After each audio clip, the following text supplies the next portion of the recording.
complex that Ford Motor Company so cherishes. It was a pleasure to see that the crown jewel of Detroit auto industry is what they call it, is still going after 100 years. Can you imagine over 100 years? I especially want to thank the president of the Detroit Economic Club, Steve Lorian. Where's Steve? Steve? Where's Steve? Hi, Steve. Nice looking man. Nice looking guy. And board chair Sandy Pierce. Thank you very much, Sandy. Thank you very much. And we have some very special people here. We have a man who's doing a fantastic job. I get angry at him every once in a while, but very, very seldom, because he's got what it takes. Treasury Secretary Scott Bessent. Scott? Hi, Scott. Hi, Scott. What a good guy. He's got a good pulse, doesn't he? Good pulse of what's going on. Thank you, Scott. He's been great. Michigan House Speaker Matt Hall. Hi, Matt. We did good in Michigan, Matt. We won the whole thing in Michigan, didn't we? 3 times we won. You know that, right? They didn't give us credit the second time, but we won the second time. But we made the last one, Matt, too big to rig. Right? That's what you got. That's the only way you win races in many cases. I got to tell you, it's too bad. I think they should get voter ID. Wouldn't it be nice? The Democrats are totally against voter ID. Who's against voter ID? How can you even campaign? We are against voter ID. How do you not get voter ID? You know what it means, Matt, right? When you're against voter ID, you want to cheat. So there's only one reason you want to cheat, and they do cheat. Yeah, terrible. Michigan Senate Republican leader Eric Nesbitt. Thank you, Eric. Thank you. Look good, Eric. State Senator Jim Ronstadt. Jim, thank you. Thank you. Thank you, Jim. Former Congressman Mike Rogers, who's running for the Senate, and he'll be a great senator. And he's going to be a great senator. He was a great congressman, and then he left. He went on to very big things. He did well no matter where he was, and I think they took that away from you last time, I'll be honest with you, Mike. I really do. Don't like to get things going. I don't like to be controversial at all. But they rigged the election on you. Mine was too big to rig. You won, I'm telling you, you won, but you're going to do great this time. He's a great guy, actually, to be an amazing senator. Thank you for being here, Jim. Special envoy to Iraq, Mark Sabaya. Mark. Hi, Mark. Thank you. Great job you've done. This guy, he negotiates better than anybody around. Thank you. You need it. With Iraq, you need it. You need to be a good negotiator, Mark. I also want to thank Michigan's great congressional delegation. They're amazing. That's been back in Washington due to a very important vote that's coming up. They had a choice. Sir, we want to be with you, but if we're not with you, we're going to lose. But we'll still be with you. I said, no, I'd rather have you win. Don't worry about it. So we're going to win the vote. Representatives Lisa McClain, Jack Bergman, John Molinar, Bill Heisinger, Tim Walberg, John James, and Tom Barrett. They're great people, every one of them. And as many of you remember, I came here at the height of the 2024 campaign to lay out my plan to bring jobs and factories and wealth racing back to the United States and coming back to the great state of Michigan. And just a few weeks later, the people of this state and the voters all across the country endorsed that vision in a landslide victory. We won everything. We won all 7 swing states. We won the Electoral College 312 to 226. We won the popular vote by millions and millions of... Oh, it's so nice to win the popular vote. I won the popular vote all 3 times, too, but we're not going to get into that. But the first time they said I didn't win the popular vote, but I won the Electoral College. So they always said, while he didn't win, this is the way I got introduced every time. While he didn't win the popular vote, he won the Electoral College, you know. So this is the way I was introduced for 4 years. And guess what? We said, I'm going back, we're going to win and we won the popular vote by a lot. So they can't say that crap anymore.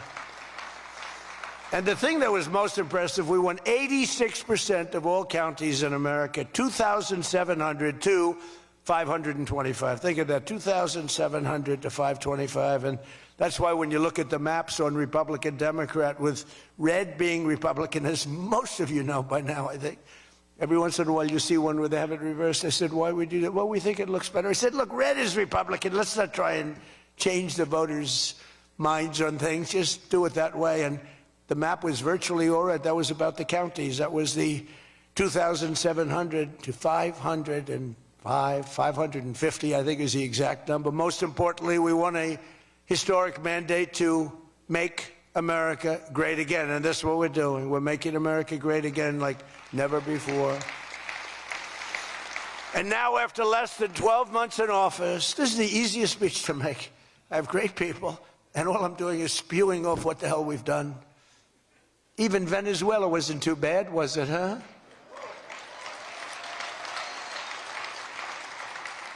But you have people, Democrats, they say, I don't know if we should have done Venezuela, I don't know. Anybody that says that hates our country, okay? That was as flawless an attack as there has ever been.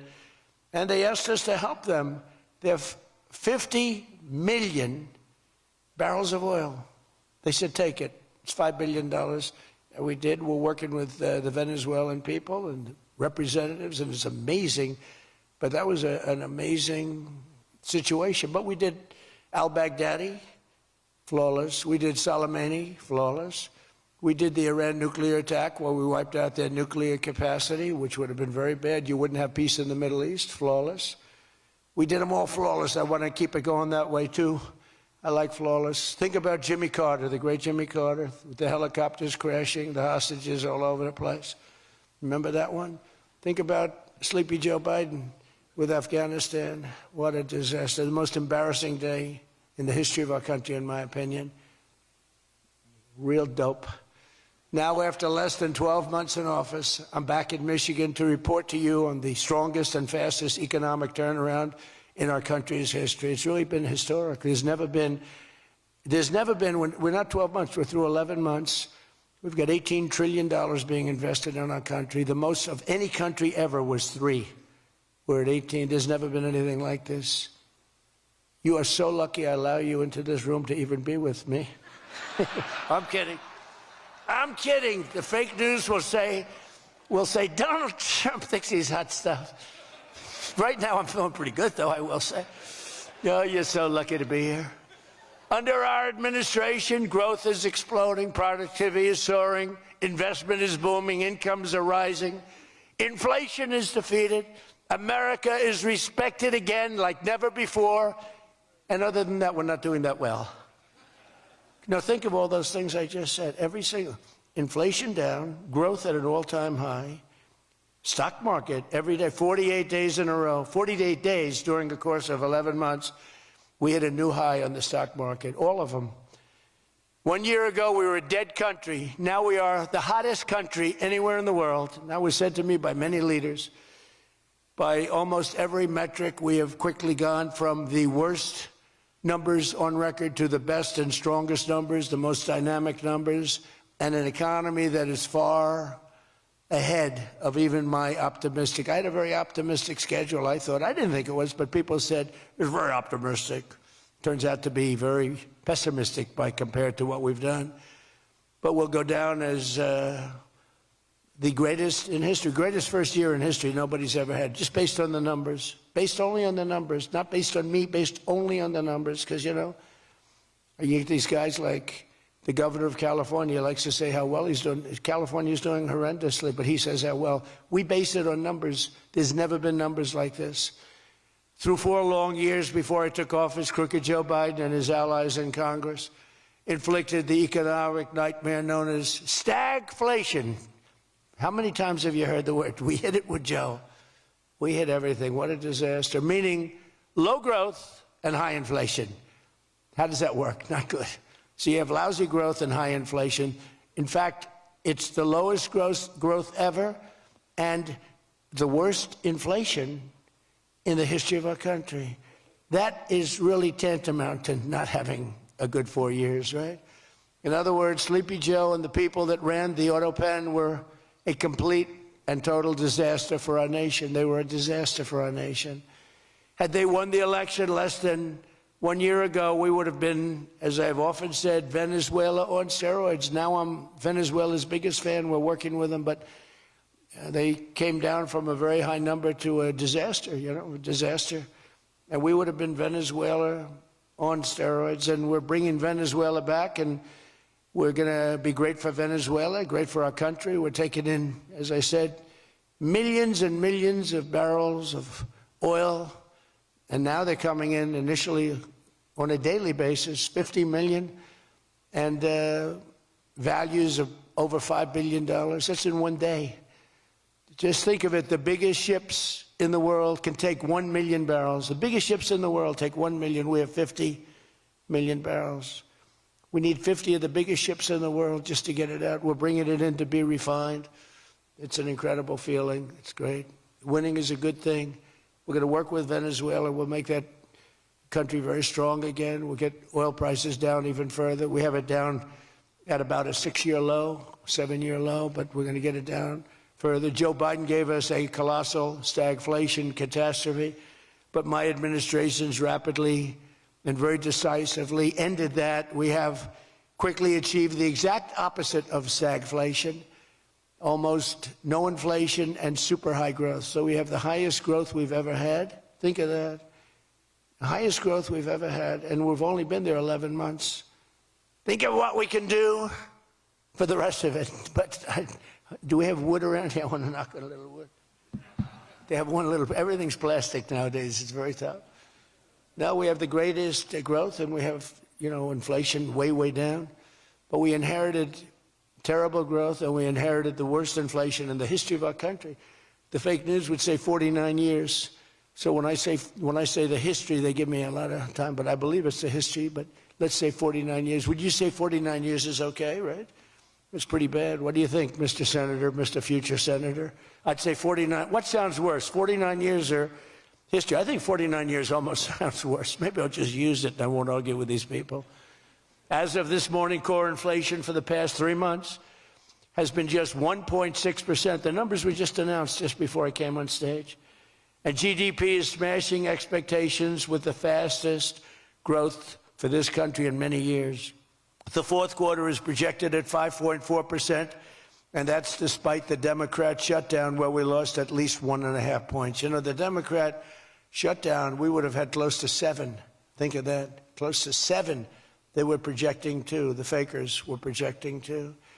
And if we keep deregulating and adding more capacity, like I saw today at Ford, and if we don't raise interest rates every time good news is mentioned. In the old days, I'm probably old. I used to be up at these lecterns and I'd say I'm younger than pretty much everybody in the room. Now I say I'm older than pretty much everybody in the room. I like it the other way better, actually. But you're too young. But in the old days, when you had good numbers, interest rates would go down. When you had good numbers, the market would go through the roof. That's the way we're going to make it again. That's the old-fashioned way. That's the right way. Today, if you announce great numbers, they raise interest rates to try and kill it. So you can never really have the kind of rally you should have. What happens and what we want, we're going to have a lot of great months, a lot of great quarters. I want the market to go up. You announce unbelievable numbers and the market goes down because they know you're going to do everything possible. In the Fed, we have a real stiff in the Fed, but that's for another day. But they raise rates. So everyone says, oh, they announced great numbers. It's great, great, great. And the market goes down because they immediately raise rates. No. When the market goes up, they should lower rates. You want to see 20% and 25%? You want to see what we can do? We've got to go back to an old standard. When there's good news, the market should go up, not go down. Does that make sense to everybody? And that's the way it used to be for most of the time. That's the way you make a country great. But our growth potential is unlimited and could be much higher if we went back to sanity. We're not doing it anymore. We're talking about the head of the Fed, and I want somebody that when the market is doing great, interest rates can go down because our country becomes stronger. See, you view it differently. Our country becomes stronger, and therefore interest rates should go down, not up. They kill every rally. If it's, no matter who, if it's beyond me as president, it's no matter who's president. You have a good quarter, and they want to kill it because they're so petrified of inflation. And growth and inflation don't necessarily go hand in hand. You can have growth and very low inflation. In fact, oftentimes growth is good for low inflation. So we're going to work on that, Scott, right? I think we're going to work on that very hard. I mean it so strongly. It's sickening. We announce good numbers and we see the stock market drops 300 points. I say, what the hell is going on? Do you agree with me? It should be just the opposite. All right, Scott agrees, so I'm very happy about this. That means if he didn't agree, I wouldn't do it.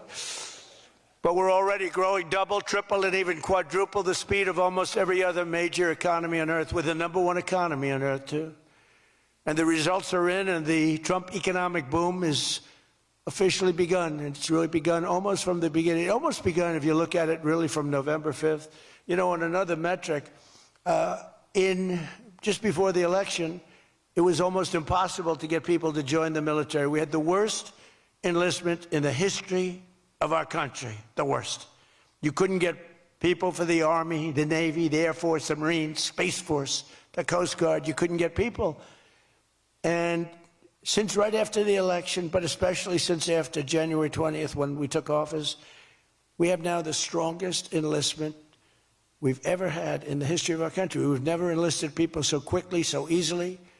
And we enlist by merit now. You know, we won a Supreme Court case that said you hire by merit. You go to college now by merit. Everything's by merit. Our country became great because of merit. And we have done some job. But think of it, a year and a half ago, we had the worst enlistment in history, and now we have the best enlistment. Things like that don't happen. You might go from the bad enlistment to okay, but you don't go from the worst in history to the best in history. But that's what we've done, every one of them. And that includes police and firefighters. It was very hard to get police. It was very hard to get firefighters, and now everybody wants those jobs. In 4 years of Biden, they secured less than $1 trillion of new investment in the United States. So 4 years, less than $1 trillion. In less than 1 year, I have secured commitments for over $18 trillion from all over the world, the most ever for any country.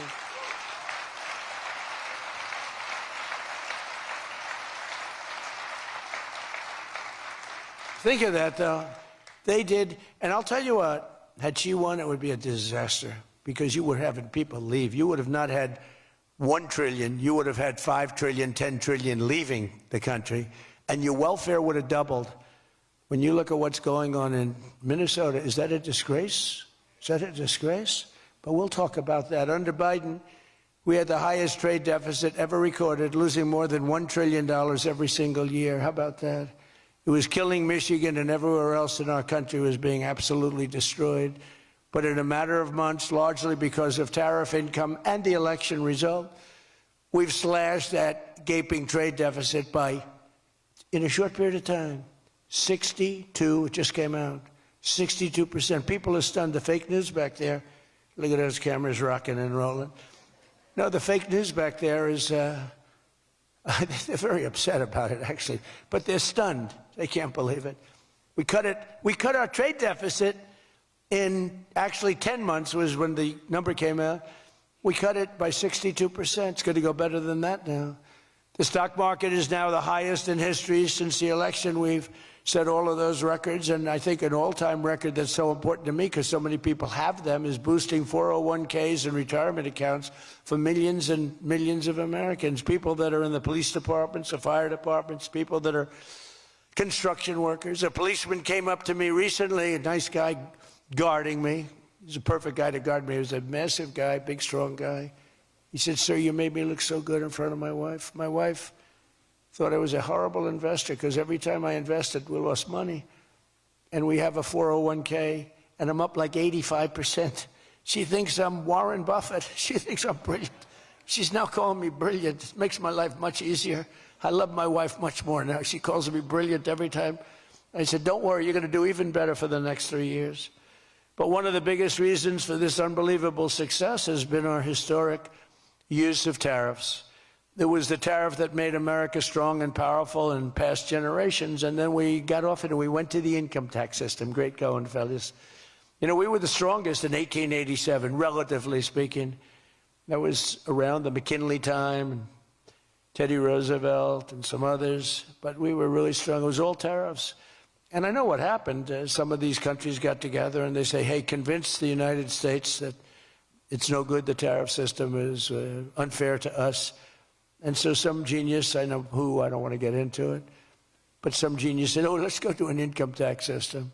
So instead of foreign companies and countries paying everything, the people started paying. And then after that, you had a depression, but that was a long time. That was in like 1913, you had the tariff switched into income tax.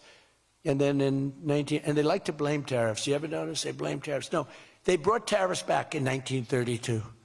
They brought them back to try and save the sucker. But it was in 1929, because a lot of people, you know, the anti-tariff people. Now, an anti-tariff person is a pro-Chinese person, like Koch. This guy's fought me in every election I've ever been in, and I've kicked his ass. He inherited a lot of money, and I don't know the gentleman. But he fights me, and then he goes out and says, I made more money with Trump than I ever made in my life. And then he supports these other people that were total losers. Gives them a lot of money, but he made more money. Everybody makes money with me. I always made money for people. And now it's tariffs that are making money for Michigan, and the entire country is stronger and safer and richer than ever before outside of that period of time. Now, if they had what was called the Great Tariff Act of 1887 or something like that, and it was a great group of people like yourselves. They picked really smart people to sit on a committee. They had so much money, they didn't know what to do with it, and they wanted to have the money given away. You know, we built the Panama Canal out of tariffs. We did a lot of things. Panama Canal was the single biggest investment, relatively speaking, that this country's ever made. Would be the equivalent of trillions of dollars today. And Jimmy Carter gave it away for $1. It was also the most profitable thing ever built. Thing. In other words, like buildings or casinos or anything, the most profitable thing ever built was the Panama Canal. And brilliantly, Jimmy Carter thought the country of Panama should have it, even though we lost 36,000 people to the mosquito. You know that, right? To the mosquito and a certain snake, which was not a very nice reptile. This was a brutal reptile. You got bit, it was over. It was just like, bye-bye, everybody. We lost 36,000 people. Malaria, the mosquito, and the snake. And he gave it away for $1. Well, at least we got $1. That's better than most of those guys do. We got $1 for that. Most expensive thing ever built, most profitable thing ever built, too. Makes so much money. Every prediction the critics made about our tariff policy has failed to materialize. The evidence shows overwhelmingly that the tariffs are not paid by American consumers, that they're paid by foreign nations and middlemen. And Scott went over that with us before, and they're paid by middlemen. They raise the thing. Countries get involved. They pay them because otherwise they won't have companies. They won't be viable. And we're the big beneficiary. Once again, the so-called experts were 100% wrong, and Trump was right. People of Michigan were 100% right. You elected the right guy. If you had the other person, everybody, we wouldn't even be having a meeting today, probably. There'd be no meeting. The economic club would be saying, like, man, we're doing bad. It's going to be awfully tough to get people to show up. This is going to be tough, the chairman. This is going to not be a good day for us. We don't want to have, let's cancel the meeting immediately.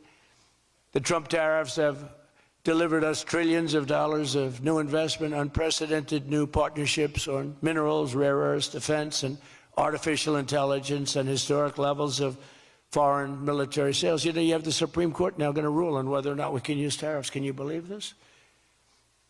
A case brought about by people that are China-centric, foreign-centric, but China-centric. I wouldn't want it if I was China either. You know, China's one of our biggest taxpayers right now. China, would you ever believe you'd hear that? And they've been great. My relationship with President Xi has been great, but we have a group that's foreign-centric, China-centric, suing, and we'll figure something out if we don't win, but we should win. I mean, we should win. So great for national security. I ended 8 wars. Think of that, 8 wars, and without trade and tariffs, you wouldn't have been able to end any of them. But they brought hundreds of billions of dollars pouring into the United States Treasury, helped curb inflation, and helped cut the federal budget deficit by a staggering 27%, and that's only for a short period of time. The number's much bigger than that when you add in the full year. And I've told people I got into a lot of trouble because of the fake news back there. I told people, I said, tariff is my favorite word. I said, my favorite word of every word is tariff. I've loved it for 40 years. I came here many years ago. Remember, they said I didn't come here. Then they found out I did. I got an award in Detroit, in Michigan, many years ago, and still have it. They said it never happened. It did happen, turned out. I didn't notice any apology. But all I did was talk about you're losing your car industry. This was long before I ran for politics. They said you're losing. I said, why are you allowing these foreign nations to take your car? You know, you lost 57% of your car industry. The good news is you're getting it back. But I said, why aren't you using tariffs? I've been very consistent, I will tell you that, for years and years. Even as a private businessman, for years I used to, because I got, for whatever reason, a lot of publicity always. I don't know if that's good or bad, but it happens. And I talk about the importance. But I said, recently, I said, tariff is my favorite word in the whole dictionary. There's no word. And I took a lot of heat. They said, what about your wife, your children? What about religion and God? What about Jesus? So I said, all right, it's my fifth favorite word. And since then, I've been fine. They hit me hard, these people, the fake news. They were killing me over tariff. He likes tariff more than his wife, more than religion. He likes tariff more than anything. What a disgrace. So I now call it number 5, and I'm in good shape. That was a rough day. It's my favorite word, and I got killed. Every word, you know, when you go up here, you take a big chance, especially me, because I go off teleprompter about 80% of the time. But isn't it nice to have a president that can go off teleprompter? When you think? Remember the speeches Joe would make? First of all, they'd last a matter of seconds, you know. Thank you very much. You ever notice Joe would always cough before a speech? State of the Union, he gets,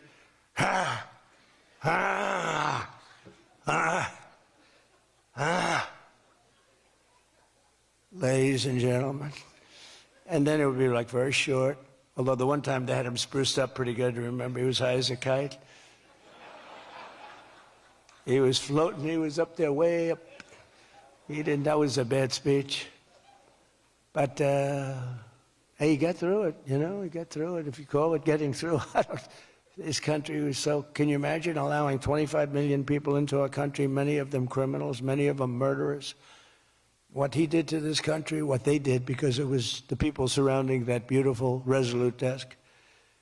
But just as I promised you that I've imposed a 25% tariff on all foreign automobiles, I'm standing up for the American auto worker like no president has ever stood up before. You know, those tariffs are keeping the foreign auto workers. Now, if they want to come in and build a plant and hire you and hire your friends and your neighbors, that's great. I love that. Let China come in, let Japan come in. They are. And they'll be building plants, but they're using our labor. U.S. auto factories are now seeing more than $70 billion of new investment. Think of that.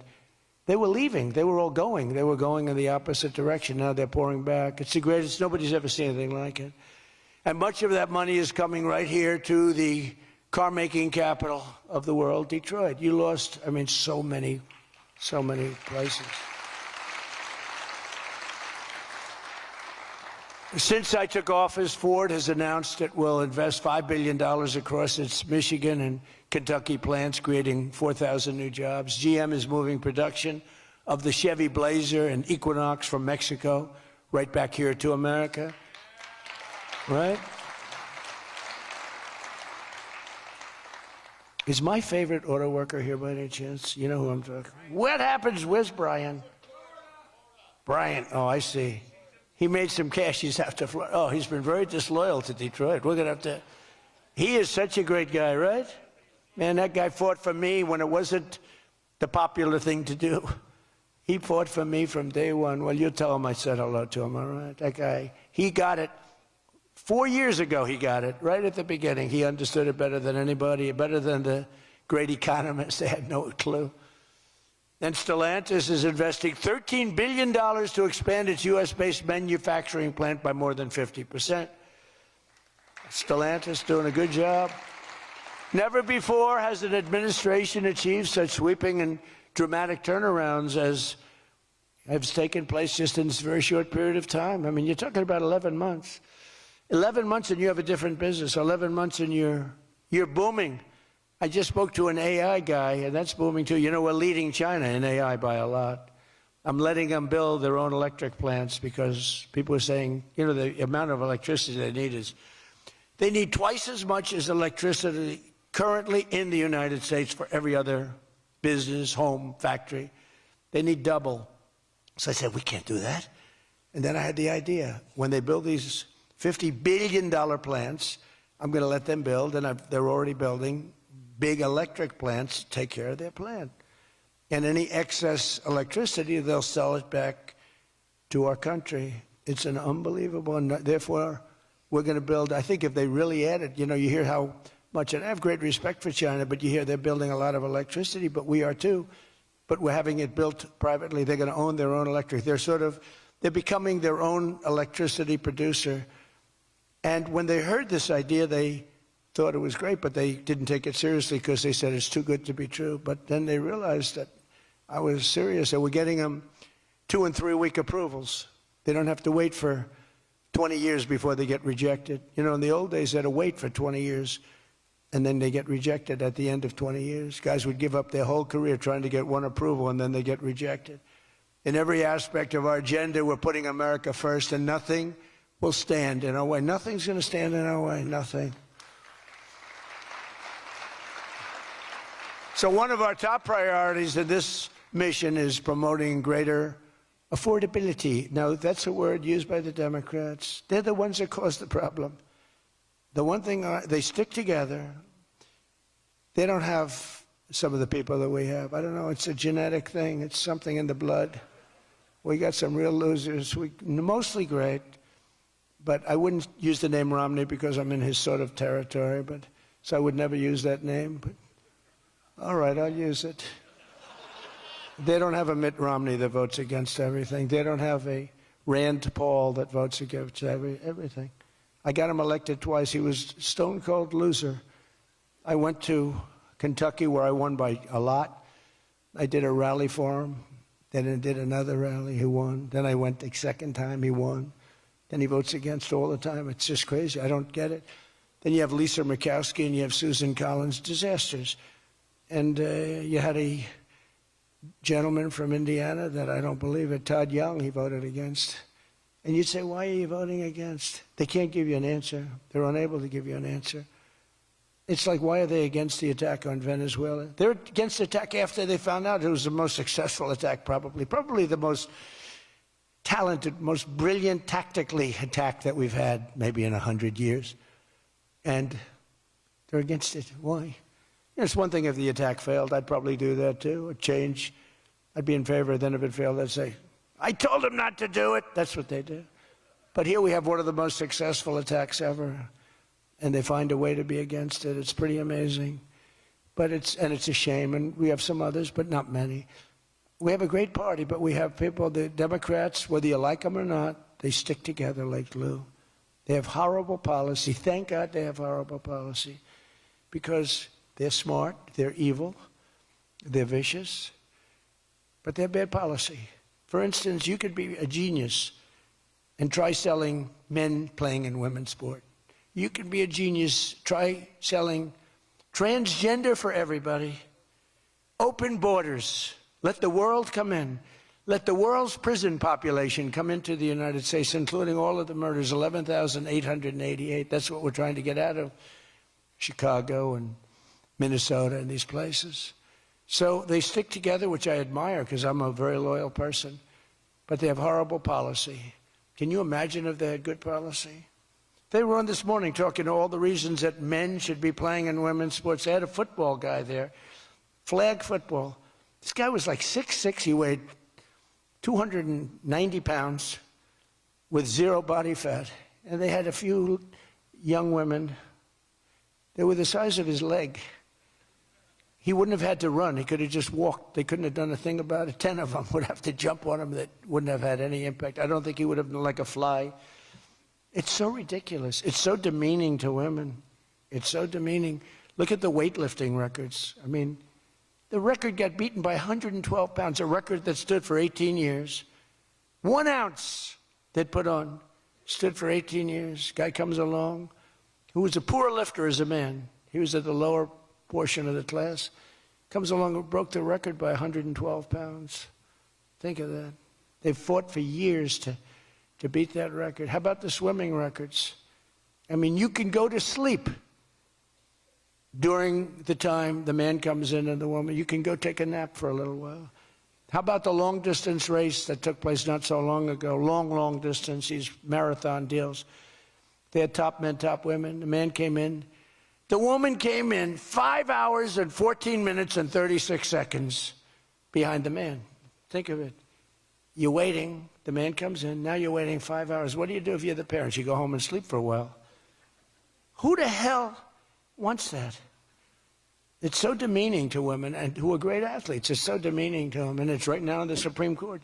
I can't believe it would even go to the Supreme Court. I mean, could you imagine 20 years ago talking about men playing in women's sports? They'd think you're crazy. Or transgender for everybody? If you said there will be no mutilation on children, that's one of my standard lines. We will not allow the mutilation of a child. Can you imagine having to say that? 15 years ago, people would say, is that guy crazy? Of course we won't.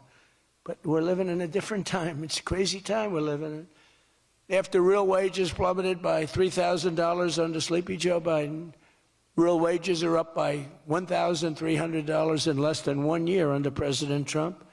For construction workers, wages are up $1,800. Don't forget, they were down $3,000.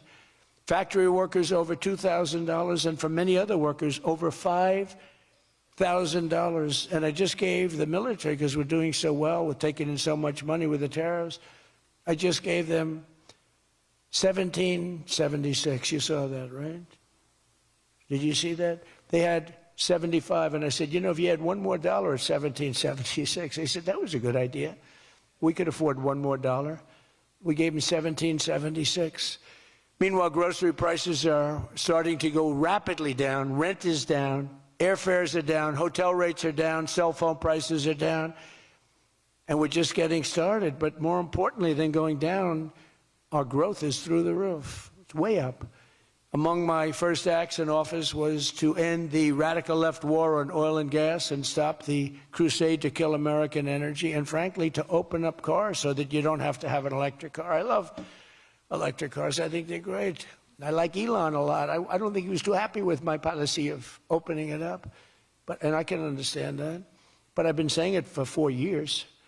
They wanted everybody to have an electric car in a very short period of time. There was no way to build the stations. There was no way to get it done. I want you to have gasoline-powered cars. I want you to have electric. I want you to have hybrids. I want you to have everything. Hydrogen, I don't know about. I'm hearing it's not testing so well. It's fine, except when there's an explosion, you're a goner. Now, have you heard that with hydrogen? One guy is trying to sell hydrogen, and I say, yeah, but, sir, that only happens 1 in 100. Oh, great.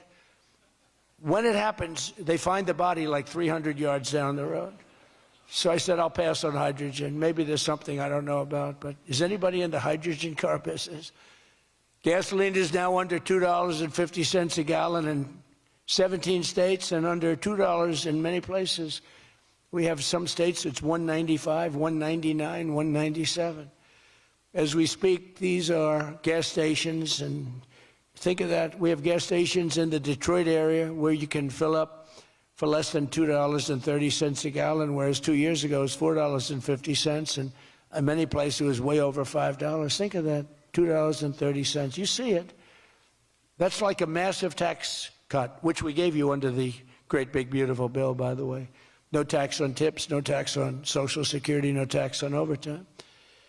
And with our extremely successful operation in Venezuela earlier this month, that number soon is going to go lower because we're going to have a lot more energy. We're going to have a lot more, as opposed to a country that's going to be totally shut down. No fuel, no gasoline. And it's, you know, they say it's got more than Saudi Arabia. Who knows?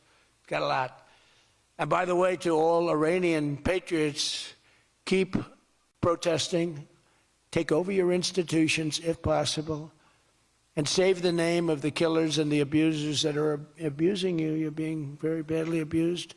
If the numbers are right now, I hear 5 different sets of numbers. I hear numbers. Look, 1 death is too much.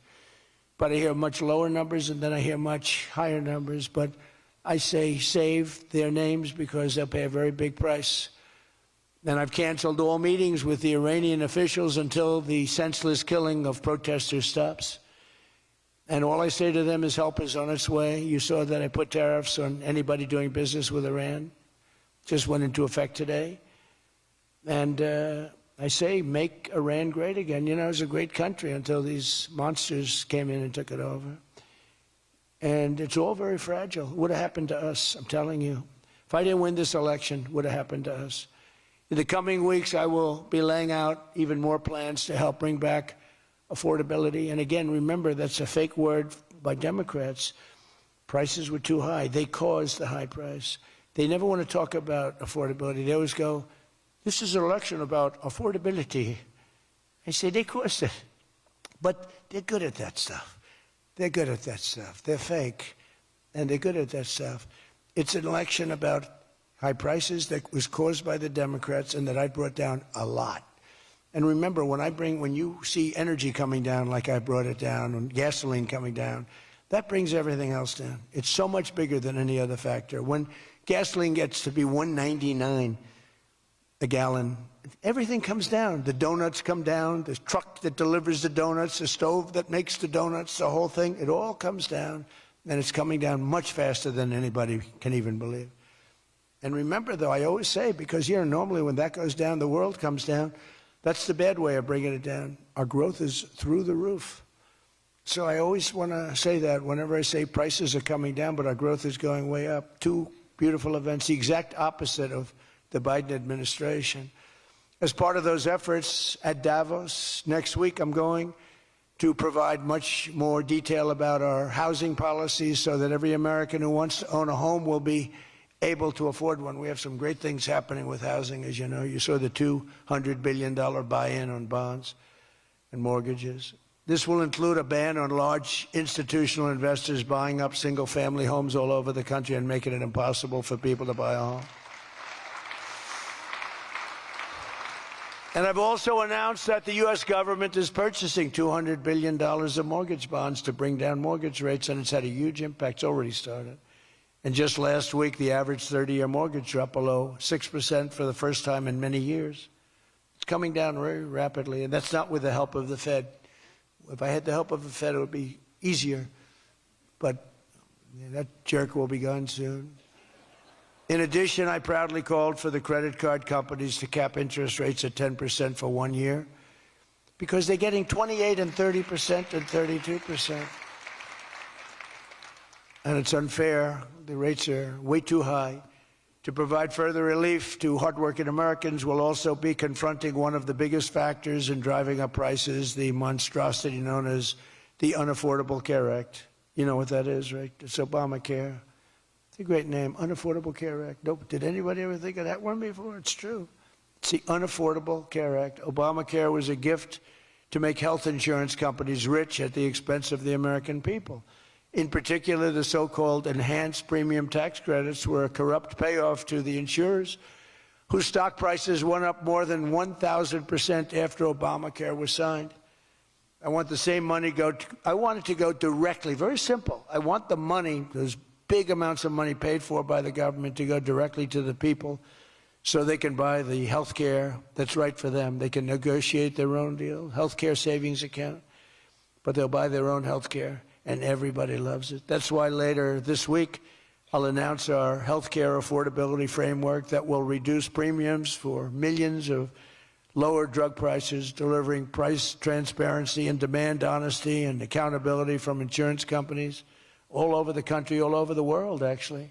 Health care costs will come down very fast with my most favored nation executive order. We're doing most favored nation drug prices. When we would have drug prices stay the same, everybody thought it was great. They're going to be coming down thousands of percents. We're standing up to special interests and slashing prescription drug prices by 300, 400, 500, and even 600% and more. I mean, think of that. On that alone, we should win the midterms in a landslide. I'm doing favored nations. The country that pays the lowest price in the world is the price that we're going to pay. And we got that because of tariffs, because I said to the countries they wouldn't approve it. The drug companies were tough, but they were fine. But they said the countries will never do it because you have a pill that sells for $10, you have to sell it for 20 or 30, so you'd have to double or triple the price of their health care there for prescription drugs. Ours would come down from $130 to $20. Theirs would go from 10 to 20, the world being a bigger place. And it was unbelievable, but the countries wouldn't do it. So I called the countries. I said, if you don't do it, then I'm going to put a tariff on you. And the tariff's going to be 20 times more than the cost that you're having to pay for fair health care. And every one of them said, sir, we agree with you 100%. We would be honored to do it. It was really rather amazing. We could never do it. So think of that. You have most favored drug prices. Your drug prices are going to go down like from $100 to $10. Nobody can believe it. And we can't get the fake news to write about it. It's the biggest thing to happen in medicine. It's the biggest thing to happen in healthcare. And I cannot get the New York Times, I cannot get anybody to write about it. When we got it done and we announced it, it was on a page way in the back of the New York Times. Same with others. They don't want to talk about it. You know why? Because it's so good. It's the biggest thing to happen.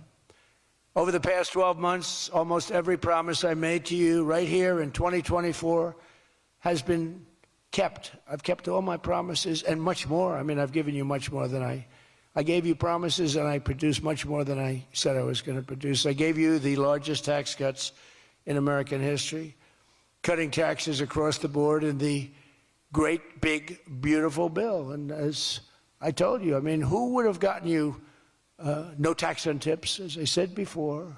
No tax, I say it over and over again, no tax on overtime, no tax on Social Security for our seniors. Any senior should be voting for us because the Democrats won't do this. It doesn't work for them. And we also made interest on car loans fully tax deductible so that when you go out and buy a car, if you have a mortgage or you get a loan on a car, you're allowed to deduct interest for the first time ever. That's never happened before. But only for cars that are stamped with the beautiful words, made in the USA. In other words, we're only letting that take place if the car is made like in Detroit or in the USA. Our tax cuts also provided 100% bonus depreciation on all new equipment and capital investments, meaning that for any manufacturer looking to bring production back to America, you can write it all off, everything. Not in 38 years, not in 44 years, in 1 year. You write the whole thing off in 1 year. That's the biggest thing. I think that's the biggest thing. That's the big job producer. And I've cut an unprecedented number of burdensome regulations. We're number one in the history of our country in cutting regulations. I promised to cut 10 old regulations for every one new regulation. So if we put on a regulation, the only way I'll allow it to happen is if the secretary, like Scott Bessent, cuts 10 old regulations. But instead, last year we actually cut 129 regulations for every one that we put in. Think of that. So nobody's ever cut regulations like I have. I terminated the insane electric vehicle mandate and ended the war on internal combustion engines. Once and for all, those engines were gone. And some people like them. And if they like them, great. And if they like electric, if they like any form of propulsion, any way you want to propel your car is okay, except for a couple of them, as I discussed. I permanently stopped Joe Biden's ridiculous CAFE standards. You know what the CAFE standards are? They're standards that make it impossible for you to build a car affordably. They make it impossible for a car to really work right. The CAFE standards sound so nice. The CAFE standards, it's environmental standards that are impossible to meet. And we're canceling the EPA's absurd tailpipe emission standard, one of the worst ever. And I revoked the California emissions waiver to stop San Francisco communists from regulating automobiles all over our nation, all over our world. Boy, I have done so much for the car industry. It's crazy. Nobody thought it was possible to do this. And that's why your industry, and not everybody's in the car industry in this. How many people are in the car industry in this room, in one way or another? That's a lot, relatively. That's not bad. Another urgent priority for bringing down the cost of living is to stop the colossal fraud that is bleeding American taxpayers absolutely dry. the fraud being committed by the Somali population in Minnesota. Have you heard of them? They're lovely people. Is monumental. And California, Illinois, New York, and others are just as bad. Our country has been losing over $500 billion to fraud every single year, but those days are over. We have the best group you've ever seen assembled going after fraud. In Minnesota, we're cracking down on the Somali scams, ending the brazen and shameless theft of taxpayer dollars. Well, it's going on in Maine, too, with Somalis. You know, and they don't take our ships anymore. You know why? We hit them with the same missile that we used to hit the drug dealers coming in with the boats. You know, we have drugs coming in by sea down 97%. You've seen that? 97%. And we're trying we're really trying hard to find out who the hell is the other 3%. But we have them down 97%. And we're going to start hitting them by land, too. The hard part is done. By sea, nobody's coming. It hasn't been great for the fishing industry, however. Those that have a fishing boat, they're having a hard time getting customers. But you can't have everything. Nobody wants to go on boats. Nobody wants to go like 25 miles an hour. When you see a boat with 5 engines on the back of it going 65 miles an hour, and it's loaded up with hundreds of bags that you see cellophane with white, typically, it's not fishing. How about the couple of submarines we took down? We took out 2 submarines, and the Democrats say they were fishing. No, they were submarines. They were actually, they build a very fast, it's a drug-carrying submarine. They have a lot of money. And we took them out, and the Democrats claimed that they were fishing. We shouldn't ruin people's beautiful fishing journey. It's unbelievable what we have to go through. It's really a shame, actually. We've frozen all children's payments to those states that we're talking about, and we will now require proof of attendance in order to receive federal funding for child care or any of that. How about all these child care places in Minnesota where there is no children? They go there, they get paid millions and millions of dollars. The biggest operation in all of Minnesota had no children. And we pay millions of dollars. They're scammers. They're scammers. They always will be. And we're getting them out, and we're not going to pay them. We're not going to pay Minnesota. Right, Scott? We're not paying Minnesota any more money for that, any of that crap. It's a big scam. It's a giant scam run by an incompetent, crooked governor. He's an incompetent, crooked guy. And also, we're freezing any and all welfare payments going to illegal immigrants that will start effective immediately. So when illegals come into California, Gavin Newsom, they come into California, and they send us bills for people coming in. We're not paying it. So we're working on that very strongly. Just don't pay it. As Nancy Reagan would say, just say no. You remember Nancy Reagan? Just say no to drugs. It's a little more difficult than that, I guess, right? But just say no. Additionally, from this moment forward, if you're on public assistance like almost all Somalis are, did you see where 94% of them are on public assistance? You can't wire money out of the country back to your bank account from where you came. But more importantly, we probably aren't even going to give them the money anymore, the money going to them, because of the tremendous abuse and probably illegality being perpetrated on our country. We're not going to give them the money. We're not giving them the money. It's massive numbers of people are scamming our country.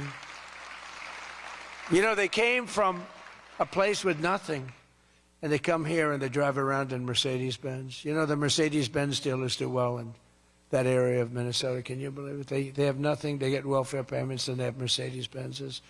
It angers me so much, but we're going to straighten out our country. This was done under Biden and Obama, very much under Obama. It all started under Obama. And we just can't. We've got a great country. We're not going to screw it up. But this was one of the great scams ever. They have the same thing, Somali in Maine. Who would think? I never saw that happening. But in Maine, it's really crooked as hell, too. But it's not just Somali.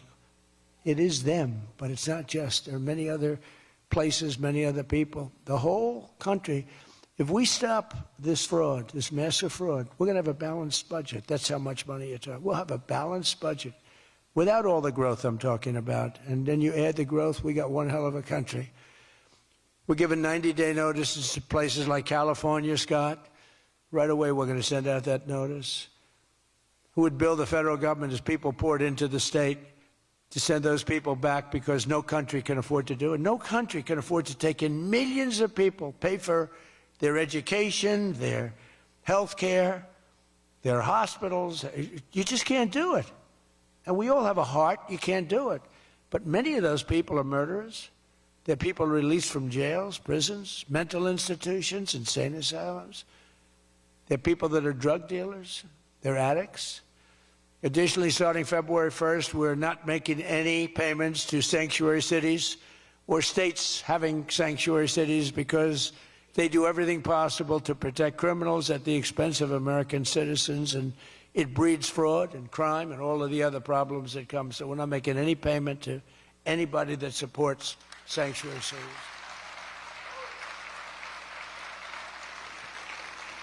We have also suspended nearly 8,000 SBA loans, Small Business Association loans, to suspected scammers in Minnesota, of which there are many. It's a great state. It was a great state. Now it's getting destroyed by that stupid governor. What a stupid guy he is. But he's a crook. I mean, he's an incompetent guy, but he's a crook. He allowed this to go. You can't have corruption on a scale that nobody's ever seen before, and you're sitting as a governor and you don't know what's going on. It's impossible, even though he's a stupid guy. We're investigating large-scale visa fraud, and the Department of Justice has already charged nearly 100 people in criminal conspiracies in Minnesota. They're all over the place. Last week, we announced that I'm creating a brand-new division at the Department of Justice, a legal strike force led by a really tough, smart new Attorney General for fraud. He's a fantastic young guy. He's so impassioned to do this properly. We intend to imprison any fraudster, politician, or public official involved in these sick plots to loot and pillage our country. Think of that Ilan Omar.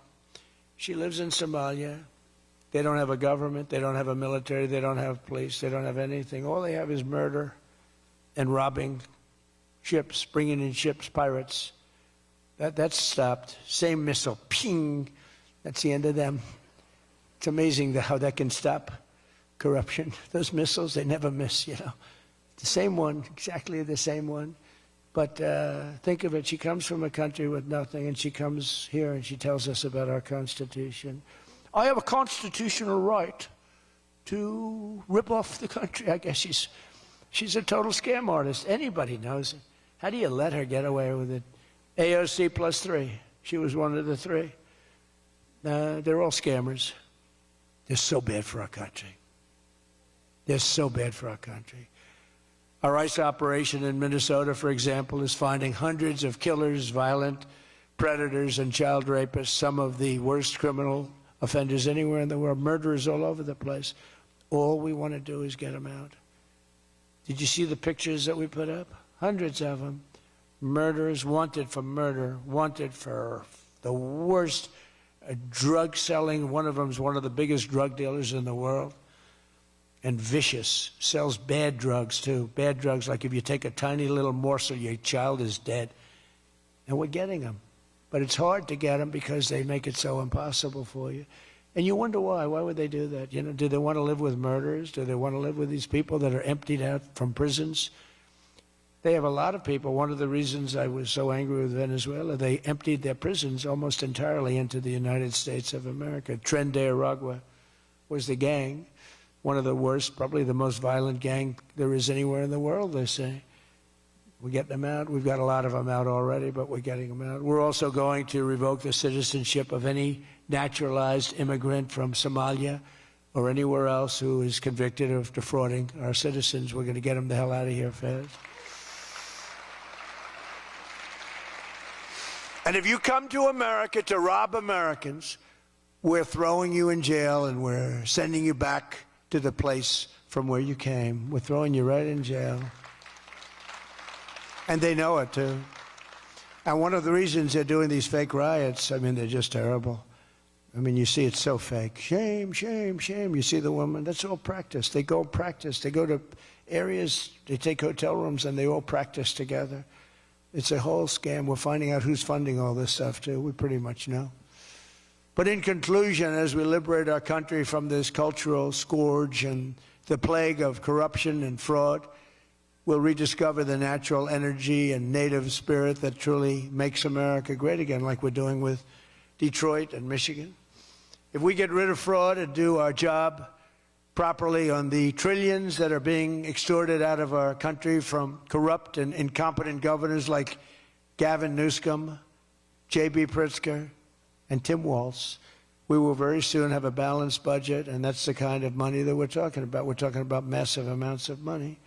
Our country wasn't built by people who tried to lie and cheat and scam their way to success. It was built by legends like Henry Ford, Henry Dow, Thomas Edison, the Kellogg brothers, Alfred P. Sloan, the founder of General Motors, men who lifted up American workers and strengthened our nation beyond even belief. And we're doing the same exact thing right now. I think we're doing it even better.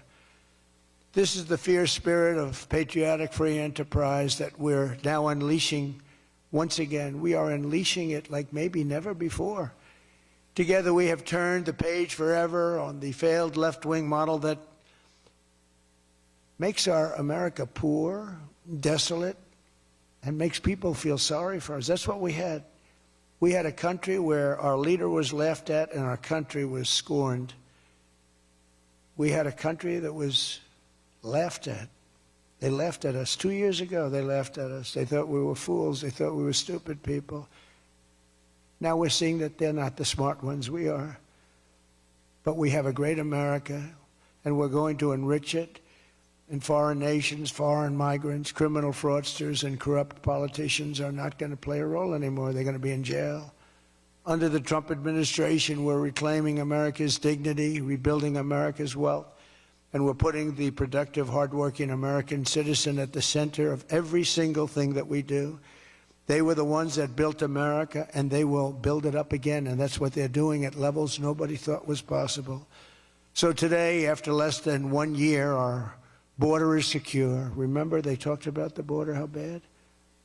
In 3 weeks, I didn't go to Congress. I said, secure our border. And they did. Remember Biden, he said, I have to get approval from Congress. Had nothing to do with Congress, had to do with respect. Our spirit is restored. Inflation is stopped. Wages are up. Prices are down. Our economy is booming like I think you'll see soon, like never before. Our military is strong and unprecedented. I rebuilt our military in my first term.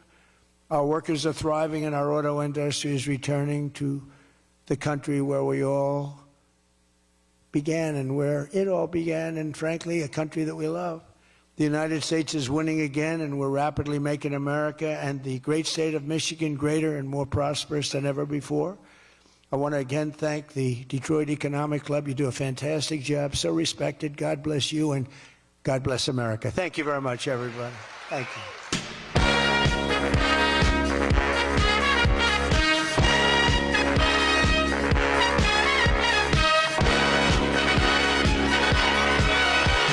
Young man, there's no need to feel down. I said, young man, pick yourself off the ground. I said, young man,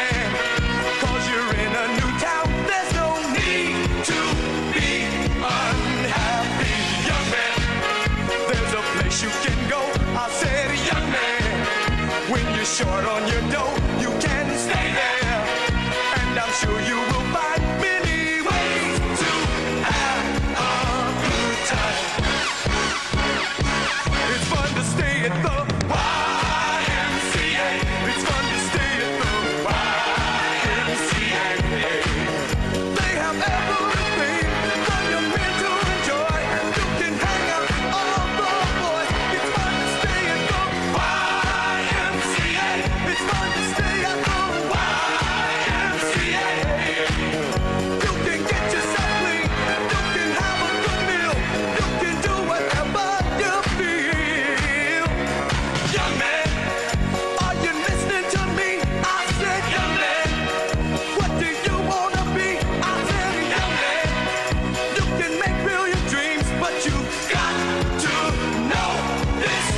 should I say?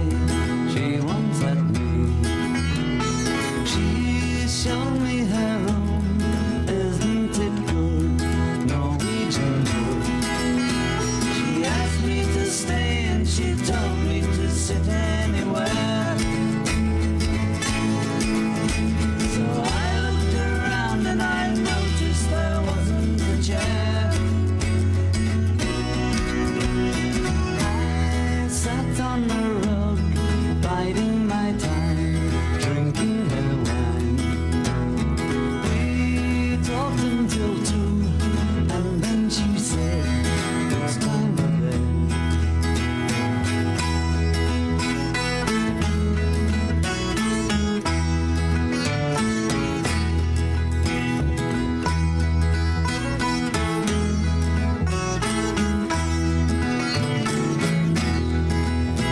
She told me she worked in the morning and started to laugh. I told her I didn't and crawled out to sleep in the bath.